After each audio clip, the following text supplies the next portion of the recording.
Hello everybody, CritCrab here with another story, this one especially infuriating as it is about a self-centered, spotlight-hogging player, and even more annoying, a group that, knowing this, still went on to allow them in their game. Roll post. Because this nightmare player had somehow been in the military, we will refer to him as Snafu. Snafu, out of character, had a temperament that made a Cape Buffalo look like a golden retriever.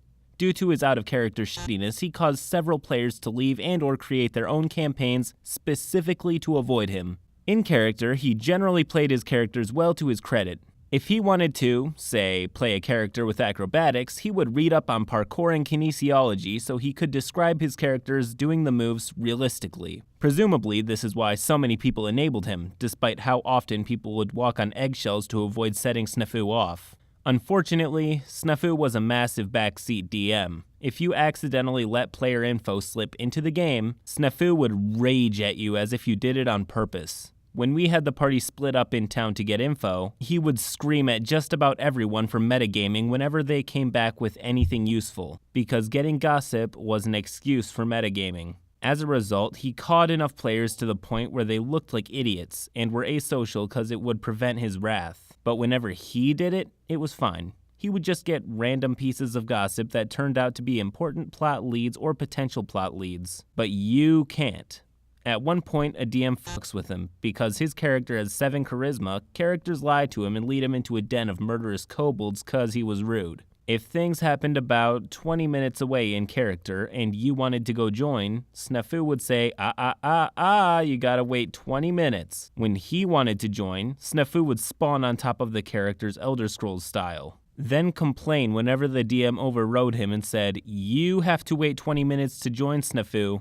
On one notable occasion, we have a reason to go towards the thing when our party splits up. We are searching in a field for where a criminal dumped stolen goods in a hurry. Per a second player's suggestion, we use miniatures and papers so we can keep track of where we searched and where we are. An injured NPC who was beaten up and left for dead hears us and calls out, so we start going towards him. But Snafu immediately says that we shouldn't know where he is specifically. Meanwhile, Snafu somehow manages to correctly deduce which square the NPC is in and reaches him first to be the hero. Never mind that 2 people were closer, but Snafu specifically insisted that they shouldn't be able to identify where the NPC is. One player was a changeling who was disguised to look different. Snafu somehow knew who he was, and since he hated the player, instantly attacked him. If Snafu hated you, the player, he and his characters hated your characters. Snafu DM'd a few times, but they tended to go the same way. He played a DM NPC who would somehow get all the good rolls. Everyone else would get made idiots since they wouldn't be able to find anything. Snafu at one point caused just about the entire table to revolt. We are playing a murder mystery game where the killer is on the loose and could strike at random. Some people go search for missing people, as a team no doubt. All the while, he insisted on taking charge and sending the players on obviously pointless tasks. Well, since this guy's about as charismatic as a nest of hornets, everyone tells him to buzz off.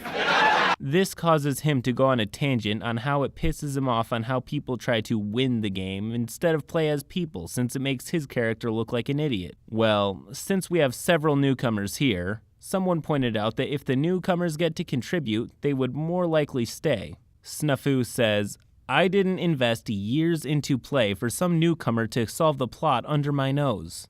Basically, he wanted the newcomers to know their place and keep their place. He belonged to the head and they belonged in the tail.